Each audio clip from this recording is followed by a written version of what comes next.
What self-love actually is, it is you giving yourself the life that you truly deserve.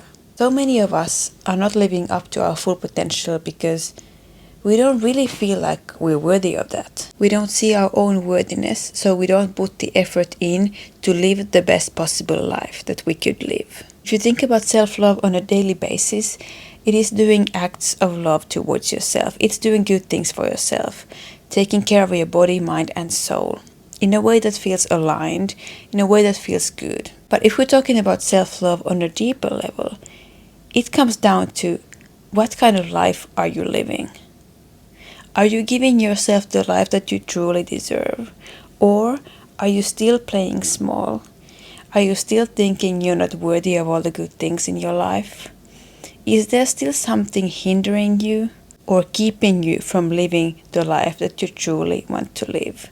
The life of your dreams. And a big part of loving yourself is starting to act like the person you want to be. It's good to have dreams, it's good to have visions, but if you don't act on any of those, it's always going to feel separate from you.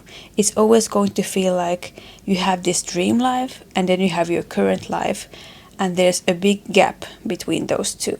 At the same time, it's hard to love yourself because you feel like you're not quite being the person you want to be.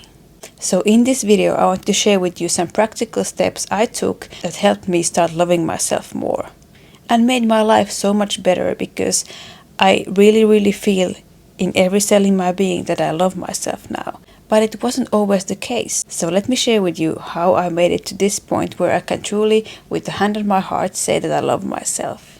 Number 1. Like I've shared before, I started this with a decision.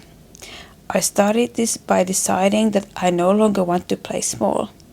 I no longer want to keep living the same life that I had been living for years. It was a good life, but it was not the life that I was meant to live.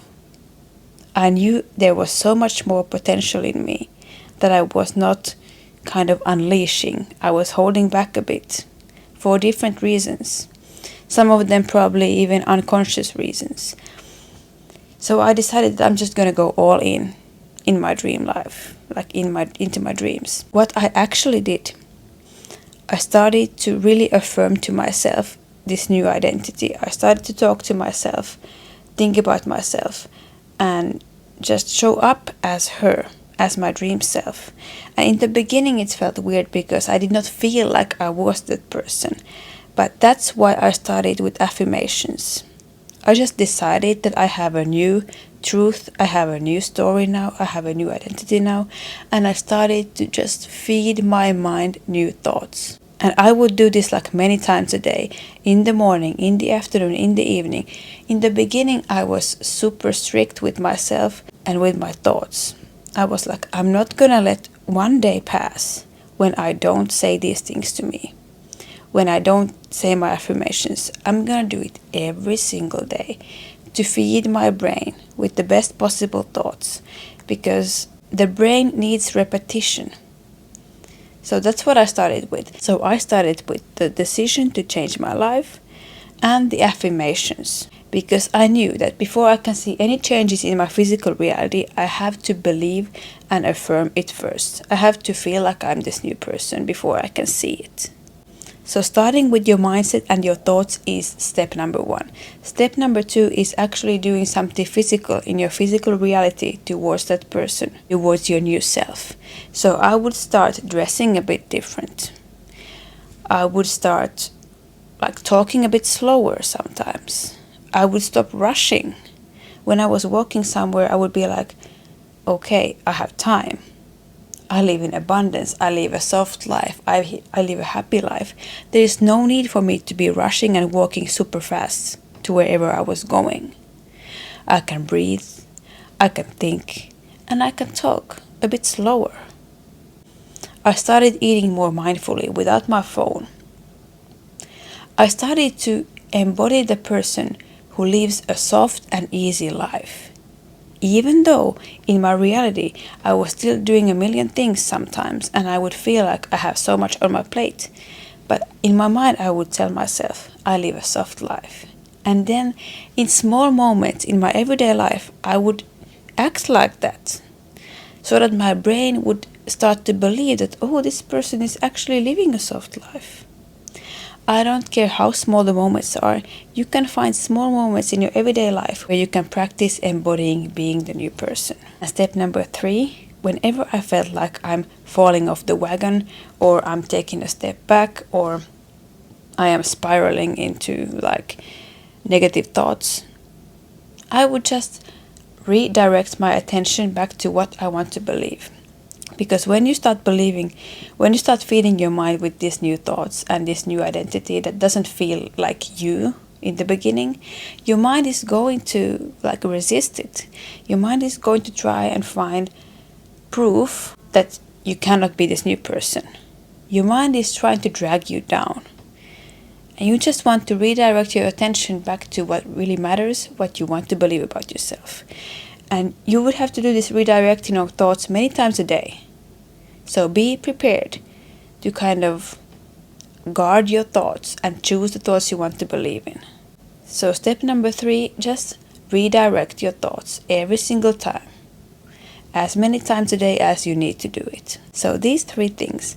I would decide to choose better thoughts for myself every single day. Affirm a new reality for myself every single day. Step number 2, I would start embodying that person in the physical reality, in small moments every day, in the way I dress, in the way I speak. Like whatever I can do in my reality right now that makes me feel like I am this new person and I have this life that I want to have. Whatever I can do, I will do. And step number 3, redirecting your thoughts every single time when you feel like you're spiraling into something negative that you don't want to think about, you don't want to have in your reality. Just choose something better for yourself. And when I keep repeating these 3 steps, eventually, with time, I've come to this point where I truly feel that I love myself. Because I have become this new person who thinks highly of themselves, who takes care of themselves, and who really loves themselves. I love myself because I have given myself the life that I want to live. That's a big part of self-love. Giving yourself the life that you deserve. Choosing better for yourself. Choosing better for yourself. And then on a more day-to-day basis, self-love is about what can I do today to take care of myself? When you move throughout your day with this kind of thinking, instead of a long to-do list, I have to do this, this, this, and this, you just feel so much better about your life because you don't have this anxiety and this stress that I have to do these things. Instead, you flip the script and you ask yourself, how can I help myself? Like, what can I do for me? You let your intuition, you let your gut feeling dictate what you do. So part of self-love is also learning to listen to yourself, to your intuition, to what feels good for you. You are going to live this life with yourself. From the beginning until the end, you're going to be with yourself. You're the only person who's always going to be there for yourself. There might be other people there for you also, but it all comes down to who you are to yourself. And we are over here practicing being loyal, kind, respectful, and loving towards ourselves. Because that's the way to go. That's the way you're going to get your dream life. See you in the next video.